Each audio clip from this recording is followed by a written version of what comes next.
Frozen করে রাখা বর্ষাকালের সবজি দিয়ে কিন্তু শীতকালে পছন্দের খাবার অনায়াসে তৈরি করা যায়।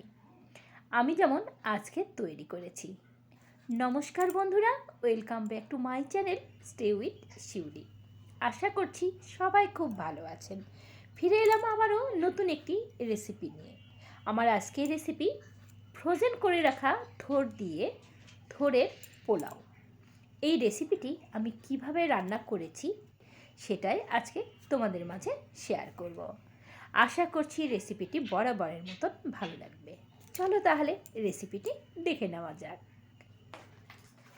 এখানে আমি 2.5 কাপ চিনি গুঁড়া আতপ চাল নিয়েছি। তোমরা চাইলে যে কোনো পোলাও চাল এখানে নিয়ে নিতে পারো। এবার চালটা ভালো করে ধুয়ে জল ঝরিয়ে নেব।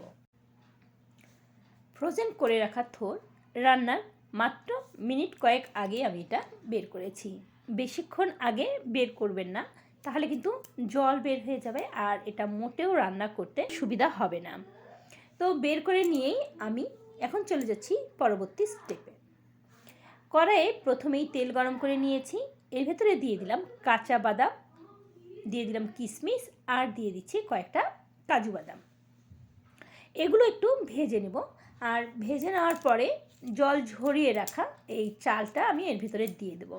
চাল রান্নার 10 থেকে 15 মিনিট আগে ধুয়ে জল ঝরিয়ে রাখবেন। এবারে দিয়ে দিচ্ছি লবণ আর এরপরে চালটাকে একটু ভালো করে ভেজে নেব। চাল যখন ভাজা হয়ে যাবে কড়াই থেকে উঠে আসতে চাইবে, বুঝে নিতে হবে।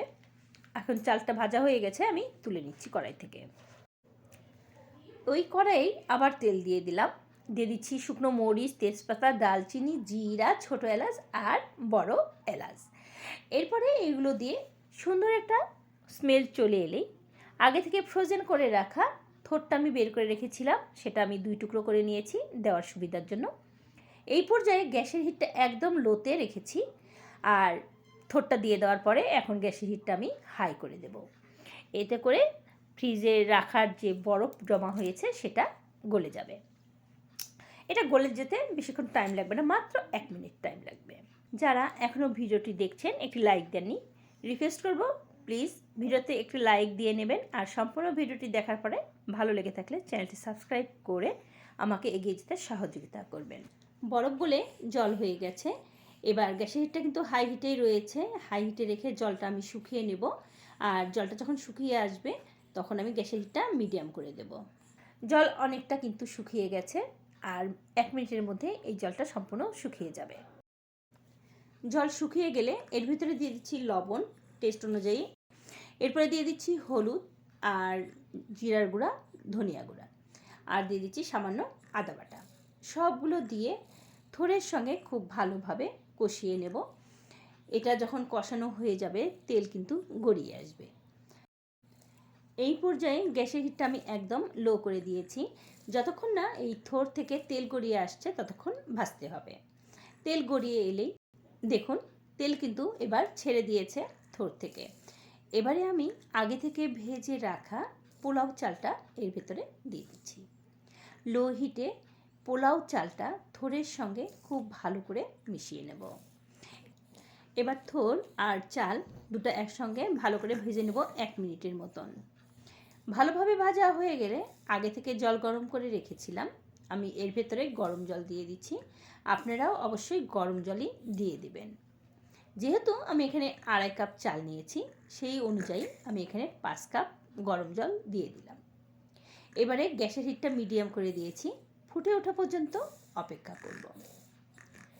ফুটে উঠলেই দেখুন যখন জলটা গায়ে গায়ে হয়ে আসবে তখন আমি এখানে দিয়ে দিচ্ছি 1 চামচ গরম মশলা, 1/2 চামচ চিনি আর 1 চামচ ঘি। যেহেতু এটা নিরামিষ রেসিপি তাই ঘি আর চিনি দিলে তো এটার টেস্ট বহুগুণে বেড়ে যাবে। এরপরে নাড়াচাড়া করে এবার গ্যাসের হিটটা আমি একদম লো করে দিয়েছি আর ঢেকে দিচ্ছি 5 মিনিটের জন্য। ফিরে এলাম 5 মিনিট পরে। এবারে উল্টে পাল্টে একটু নেড়ে চেড়ে নেব, সমান করে দেব।